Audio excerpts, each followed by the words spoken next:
O Conexão está no ar e com foco nas ferrovias brasileiras.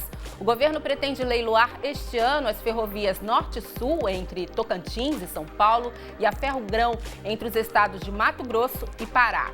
O mercado tem interesse, mas analistas acreditam que o ano eleitoral deve atrapalhar as negociações. Esse assunto é de interesse de todos os brasileiros, porque as ferrovias têm importância estratégica na economia, sem dizer que podem representar melhora na qualidade da vida urbana. Essa conversa eu vou ter com a Fernanda Pinheiro, que vem representando a Confederação Nacional de Transportes, e com o engenheiro civil Ostílio Raton, professor da COP UFRJ. Olá, sejam bem-vindos ao Conexão. Obrigada. Bom ter vocês aqui. Não sei se é impressão minha, trago essa questão para os dois, mas as questões relacionadas ao sistema ferroviário brasileiro são tratadas com certa morosidade. Você acredita, Fernanda? Sim, Eliane. O sistema é tratado com morosidade, principalmente porque os investimentos em ferrovias eles acabam sendo lentos. São os projetos são complexos, natureza complexa, o professor Gil pode falar melhor sobre isso. O investimento é muito caro, investir em rodovia, e o prazo de maturação e de implementação dos projetos e da execução das obras é muito longo. Então, às vezes, não é interesse de um governante que quer implementar a obra e inaugurar no mesmo governo, fazer uma ferrovia. O que você acha, Ostílio? Bom, na realidade, as ferrovias sempre tiveram em todos os planos de transporte, de desenvolvimento de transporte do país. Mas, na realidade, algumas décadas, há mais ou menos 25, 30 anos, a gente tem poucos investimentos, eu penso que mais em relação à condição econômica do país.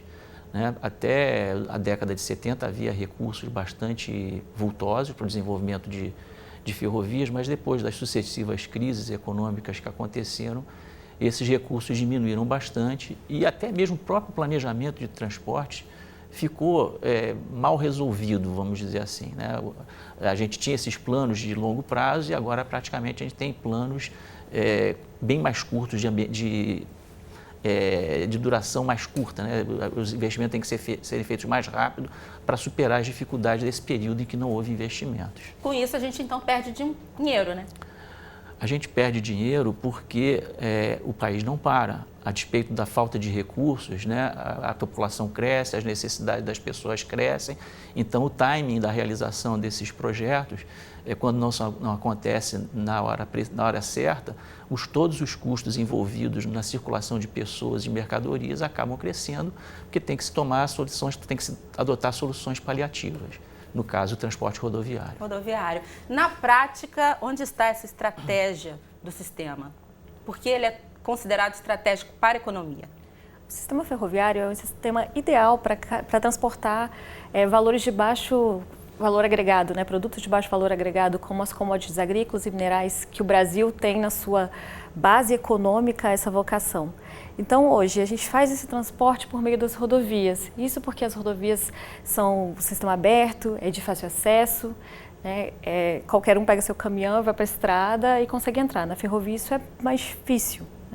Mas com a ferrovia funcionando, ela consegue levar a carga da produção, da origem da produção, normalmente no interior do país, até onde ela tem que ser exportada, que está no litoral. Então, a ferrovia consegue transportar grande volume, em grandes distâncias, com um custo muito menor do que o na rodovia. Então, o país ganharia com isso, porque os produtos chegariam com preços menores e se tornariam mais competitivos no mercado internacional. E também com mais sustentabilidade ou não necessariamente? Sim, mais confiança, Hoje a gente enfrenta na rodovia muito roubo de carga aqui no Rio, isso é constante. Então, a ferrovia isso poderia ser minimizado. E em relação ao preço final para o consumidor? Provavelmente teria impacto. Toda vez que a gente fala de transporte, todo produto que chega na prateleira do consumidor, ele teve que chegar ali por alguma modalidade, seja ela por ferrovia, por rodovia, pela navegação interior. Então, é sempre ideal, o planejamento ideal é utilizar a modalidade certa para transportar o produto adequado para aquele tipo de transporte. Então, fazendo o transporte de commodities agrícolas, que é o maior potencial das ferrovias, As ferrovias, o país produz muita soja, muito milho, e principalmente voltado à exportação. Então, você transportando essa soja, que hoje é feita por caminhão pela ferrovia, o preço com certeza chegaria menor no destino final. E se a gente integrar os trens a outros modais de transporte, acho que a gente ganha até mais, né? Ganha até mais porque a gente amplia esse espectro de atuação das ferrovias para mercadorias de maior valor. Né? Se a gente tiver, por exemplo, a possibilidade de unir o transporte ferroviário com o transporte rodoviário, ou o transporte aquaviário, ou mesmo o aéreo, usando cada uma dessas modalidades na etapa que é mais conveniente, né? Na etapa mais difusa, de maior quantidade de origens e destinos, usar o rodoviário e concentrar nos canais de integração, nos grandes terminais, para que os grandes corredores, mesmo de transporte interno no território brasileiro, possam ser utilizados. E hoje a gente tem tecnologia para isso, que são os containers. Né? Isso faz, inclusive, com que as empresas ferroviárias possam ter mais lucro, porque o valor da mercadoria reflete diretamente no frete. Então, é uma coisa que é boa para todo mundo, reduz o preço das mercadorias também no mercado interno e, ao mesmo tempo, garante uma maior rentabilidade para as empresas ferroviárias, utilizando a intermodalidade. Vou dar uma paradinha para um breve histórico. A primeira ferrovia do país foi construída pelo Barão de Mauá em 1854. Ligava o Porto de Mauá, na Baía de Guanabara, à raiz da serra próxima a Petrópolis, na região serrana aqui do Rio. Entre os anos de 1870 e 1930, praticamente toda a nossa produção agrícola escoava por essas ferrovias. Hoje, a extensão do nosso sistema ferroviário é de aproximadamente 30 mil quilômetros, mas nem tudo é explorado. Fernanda, conta para mim quando esse sistema começou a perder força. O auge do sistema foi em 1970, quando o país teve mais de 35 mil quilômetros de ferrovia. Por volta dos anos 80, as ferrovias não conseguiram acompanhar a economia do país. Os centros produtivos mudaram, mas as linhas férreas não acompanharam isso. Com isso, o sistema entrou em desuso, entrou em decadência. E aí, em mais ou menos 1990, o governo decidiu desonerar o Estado, né, para não manter mais as rodovias e essa pouca operação que tinha nesse sistema ferroviário nas mãos do governo, ele passou essa atribuição à iniciativa privada. Fez concessões. Fez concessões. Mais ou menos em 1997 foi quando foram assinados os primeiros contratos de concessão.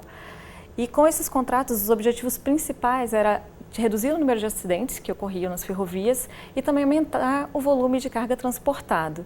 Então, ao longo desses mais de 20 anos de concessão, a iniciativa privada tem conseguido atingir os seus objetivos, né? Houve um ganho de produtividade, um salto enorme no volume de carga transportado e hoje elas operam com o índice de acidente está dentro do parâmetro internacional aceitável. Tá bom. Oxílio, no começo do programa eu falei dessa questão do leilão, né, da Norte-Sul, da Ferrogrão, mas você diria que o país precisa de novos trechos? Como a própria Fernanda já mencionou, na realidade a economia é dinâmica, os polos produtores e mesmo consumidores se diversificam e a ferrovia é uma obra estática, ela só vai até onde tem o trilho. Então é preciso expandir essa malha ferroviária para outros lugares onde a malha ainda não chega, sobretudo porque nós estamos contribuindo para uma degradação muito grande das rodovias que acabam assumindo esse papel, inclusive utilizando veículos que têm características bastante ferroviárias, como os treminhões, o bitrens, tem as terminologias, são aqueles caminhões que têm 3, 4 reboques, né, que na verdade já são trens rodoviários. Então é um veículo inadequado, numa via inadequada, a um custo inadequado, ou seja, não é bom. Então, é preciso realmente expandir as ferrovias para os locais onde esses serviços estão sendo realizados pela rodovia. Já existe um cálculo de quanto seria necessário para incrementar essa infraestrutura ferroviária, Fernanda? Sim, a CNT estima que para solucionar os problemas enfrentados hoje pelo sistema ferroviário, seriam necessários quase 300 bilhões de reais. Isso Vocês têm até um documento, a gente separou umas imagens para ilustrar aí a sua resposta, a gente tentar entender. Esse é o Plano CNT de Transporte e Logística, né, que a CNT elaborou, que ele traz assim, não só as necessidades da modalidade ferroviária, como das outras infraestruturas necessárias para o país. Mas da ferrovia são necessários quase 300 bilhões alocados em 200 projetos. É a infraestrutura que mais precisa de recursos, né? Todas precisam. Todas precisam. O país é as muito ferrovias carente. realmente ficaram sem expandir muito os trechos onde é necessário construir e recuperar o tempo que se perdeu custa caro, não tem mais jeito, não há outra saída, tem que ir para frente. Esse material que está sendo apresentado é a pesquisa de ferrovias. A CNT tem essa expertise em realizar pesquisas, não só da área ferroviária, mas de todas as modalidades de transporte, né? Para mostrar justamente onde estão essas deficiências de infraestrutura, de burocracia, apontar esses defeitos para que o governo consiga intervir.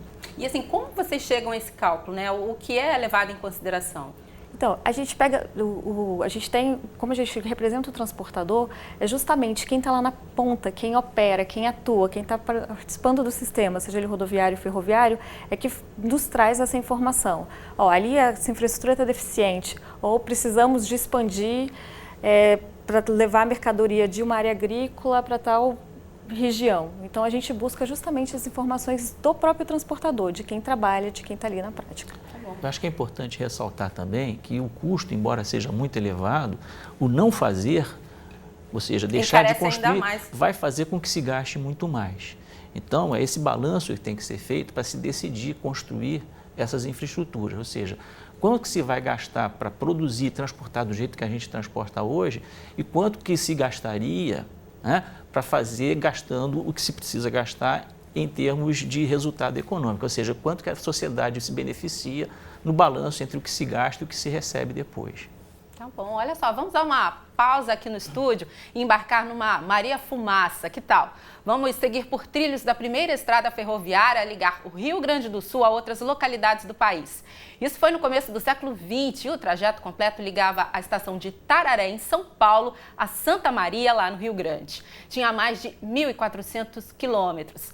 Recentemente, uma equipe de reportagem da UPF-TV em Passo Fundo percorreu um trecho bem menor que ficou com a missão de transportar turistas entre Piratuba, em Santa Catarina, e Marcelino Ramos, no Rio Grande do Sul. Vamos nessa!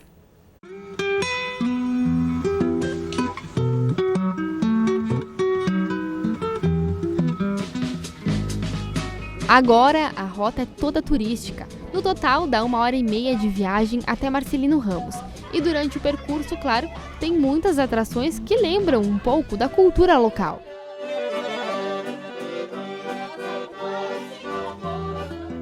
E claro, também tem a passagem pela famosa Ponte de Ferro que faz divisa entre os dois estados. Agora a gente está aqui passando pela ponte que liga Santa Catarina ao Rio Grande do Sul. São mais de 200 metros de uma estrutura que foi toda importada da Bélgica. E tudo isso, claro, aqui junto de uma máquina de mais de 100 anos. Com certeza é uma viagem muito interessante pela história do sul do país.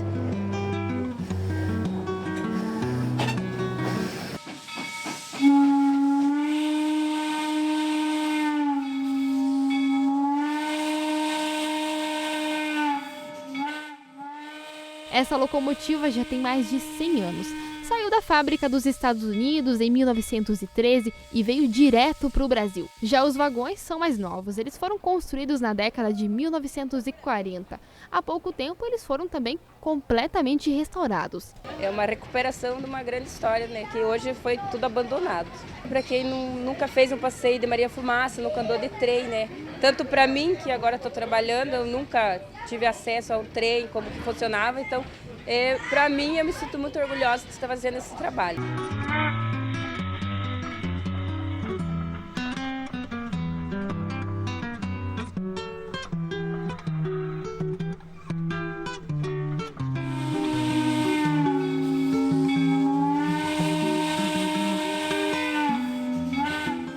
É bonito de ver, né? É muito bacana, eu acho, eu não sei vocês. Vocês já fizeram alguma rota turística? Sim. Já? Sim, bem interessante. Olha, a gente já pensou, Estílio, em ter trem-bala, né? Pensamos em resgatar o trem de prata aqui no Rio de Janeiro, quando, enfim, iniciaram aí os projetos para os Jogos Olímpicos aqui do Rio, que já passaram. Porque, de alguma maneira, não pega essa moda, não sei se ela tem peso, a rota turística por trens tem peso na economia ou nem tanto assim? Não, na verdade, há uma dimensão para tudo, né? A dimensão econômica do trem turístico está dentro da agenda turística mesmo, ou seja, de procurar mostrar para as pessoas que houve uma época em que a ferrovia foi o sistema de transporte mais importante para as pessoas se deslocarem em todo o país, né? E que isso se perdeu e que, na realidade, não era uma coisa ruim para ter sido perdida, é uma coisa boa. Claro que a gente não pode imaginar que o transporte de pessoas, na escala que o Brasil tem hoje, vai voltar a ser da maneira que foi na época da Maria Fumaça. Isso vai continuar sendo uma atividade turística, ou seja, para conhecer historicamente e permitir que as pessoas possam fazer a projeção do que poderia ser, né, o transporte de pessoas ao longo de todo o território brasileiro com trens, como existem em outros países do mundo, e o trem-bala não pode ser descartado porque é uma opção que eu acho que as gerações futuras vão cobrar se a gente não colocar em prática essa iniciativa. Você falou aí de outros países, né? A Europa se beneficia muito com o serviço dos trens, Japão tem o seu trem-bala, que também atende a população e também a questões turísticas, né? Não é o mesmo tipo de turismo, porque existem mesmo nesses lugares ferrovias turísticas iguais às que nós temos aqui, da época do início das ferrovias. Eles mantêm também essas ferrovias. É claro que atende ao turismo em escala de outras coisas que não para conhecer o trem de antigamente, mas seguramente é muito melhor para o próprio deslocamento das pessoas. Os países que investiram no transporte aéreo para deslocar pessoas ao longo do seu território estão revendo essa política. Estados Unidos, por exemplo, né? Estão revendo isso porque o modo aéreo ele não tem a mesma confiabilidade, né? Há menos de um mês, na época do Natal, teve aquele temporal em São Paulo e praticamente foi um caos no sistema aéreo porque praticamente todos os voos passam por São Paulo, do Brasil inteiro. Então, trens não têm esse problema, né? Então, a gente poderia estudar com mais carinho, rever a questão do trem-bala com mais carinho. Talvez não trem-bala, mas um projeto que permita que as pessoas economizem tempo, né? Em determinada distância, o trem de passageiros pode ser interessante, é uma velocidade competitiva com o transporte aéreo e evitar os prejuízos que essas paradas, né, dos aeroportos acarretam. São poucas, mas um dia de todo mundo parado sem conseguir viajar. Para tudo, verdade. Para tudo.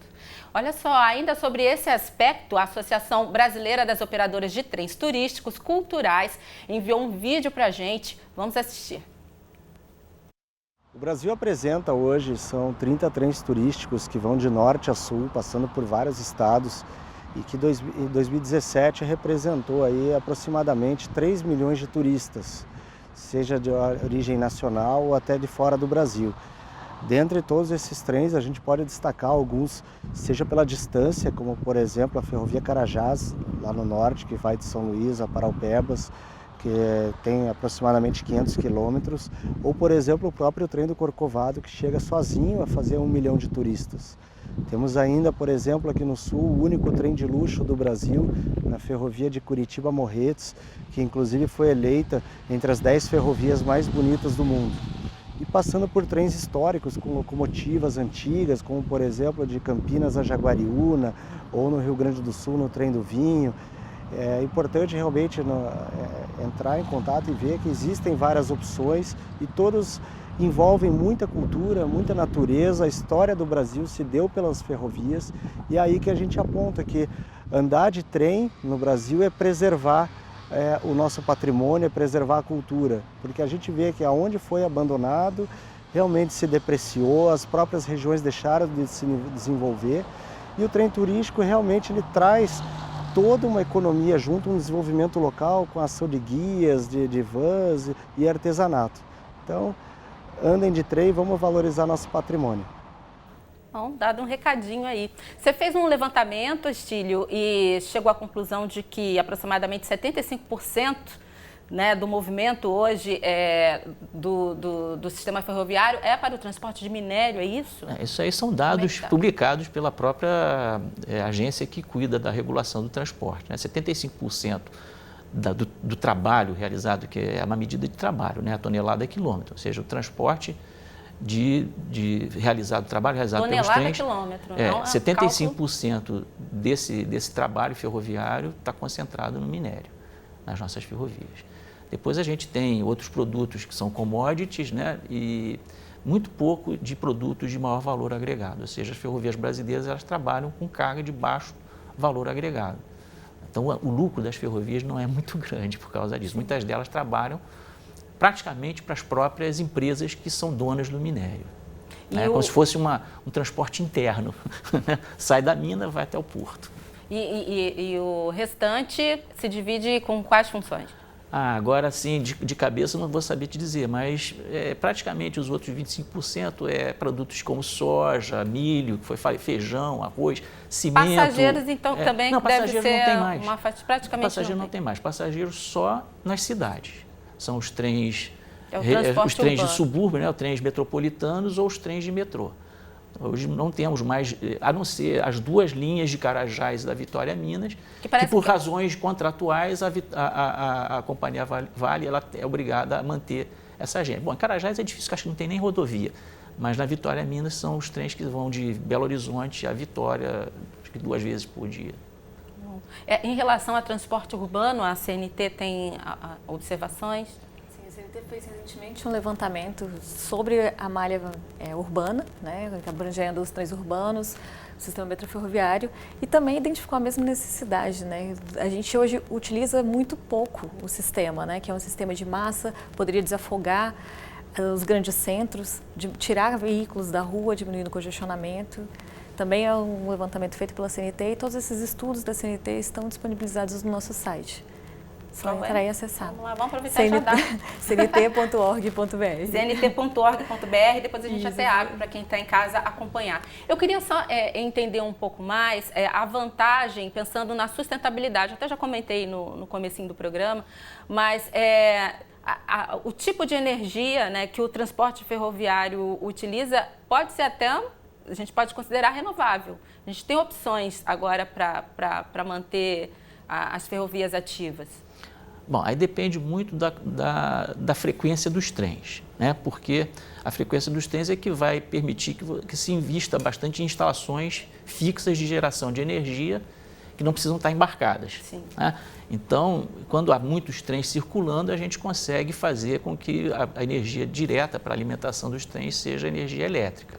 Né? Então, os trens nas cidades, para o transporte de pessoas, são trens movidos por eletricidade. Agora, para as ferrovias rurais, aí já é um pouco mais complicado, porque vai depender justamente da frequência dos trens. Há lugares em que isso realmente é viável de ser feito, mas no Brasil, no momento, o que pode se ter em termos de economia de energia é o fato de que a relação entre o peso da carga transportada e o peso do veículo, no caso das ferrovias, é uma relação bem maior do que, por exemplo, nas rodovias. Então, se gasta muito combustível para transportar o próprio veículo, no caso do transporte rodoviário, ao passo que nos trens se gasta bem menos, porque é uma locomotiva que ela é que está puxando um monte de vagões, que eles é que estão fazendo o transporte. Então, a relação entre o peso dos veículos, o vagão não pesa muito, a locomotiva pesa muito, mas os vagões não. Então, uma locomotiva puxando muitos vagões é muito mais econômico do que um caminhão com a carroceria lotada. Com certeza, que ainda põe risco, enfim, gera outros riscos, né, para a população. Vamos ver os sites da CNT e também depois o da COP, o FRJ, a gente colocou aí para vocês. É bom para pesquisas. Temos? Tá aí, ó, Confederação Nacional de Transporte, cnt.org.br. Se você entrar em estudos ali, você consegue encontrar todas as nossas publicações. Se entrar em estudos. Nessa aba de cima. Importante. Pode estar mais para cima aí, nesse texto cinza, tem escrito estudos. Se não me engano, é o 4º ali. É bom até para quem tem algum tipo de pesquisa. Sim, com certeza. Tá, quem está na universidade utiliza muito os dados da CNT. Sem dúvida. Eu sou um cliente. O Estílio conhece bem tudo, todos os Toda links vez que eles aí, fazem todas uma as nova edição, abas. eu estou lá. Olha, tem outro site, é da Abote, que a gente abriu para você conhecer as rotas turísticas, ó, inclusive abriu bem na página. Ó. Aí tem aquele ali de cima, Morretes, eu já fiz. Aliás, é um passeio muito bonito. É muito bonito. Estão aí dicas para você, abote é com 2t.com.br. A gente tem um minutinho final. Vocês querem fazer alguma última consideração, chamar a atenção das pessoas para essa questão importante? Acho que sempre é bom citar a necessidade de investimento. Normalmente o pessoal lembra de trem aqui na área urbana na hora de ir e vir, né? Principalmente do transporte, mas a gente pode pensar que é mais importante. É Vai importante para o disso, transporte de carga, né, do país. É sempre bom lembrar da questão de investimento. É necessário investir mais nas ferrovias, porque com isso a gente vai desafogar as rodovias brasileiras, que hoje são tão deteriorizadas por conta dessa quantidade de caminhão que circula com cargas que não são vocacionadas para circular no caminhão. Deveriam estar na ferrovia. Então, vai a dica do investimento. É questão até aí para a gente pensar em ano eleitoral, por que não? Uma questão para entrar em pauta, né, Oxílio? Na realidade, o que a gente tem que ver é o seguinte, é que muitas dos retornos que a gente tem sobre questões de transporte, eles não são retornos financeiros, ou seja, as empresas muitas vezes não necessariamente vão dar lucro, ou um projeto tem que se fechar do ponto de vista financeiro. Existem questões que decorrem da responsabilidade do poder público. Por quê? Porque os reflexos econômicos eles se desdobram em outras atividades.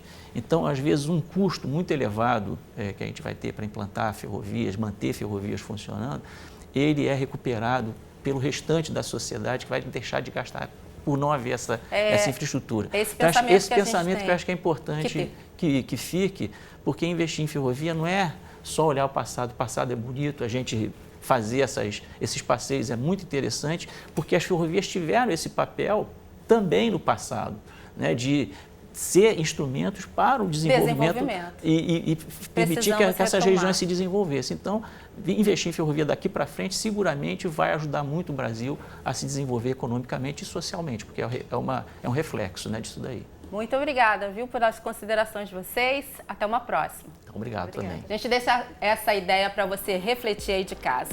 Muito obrigada, um beijo, até a próxima conexão.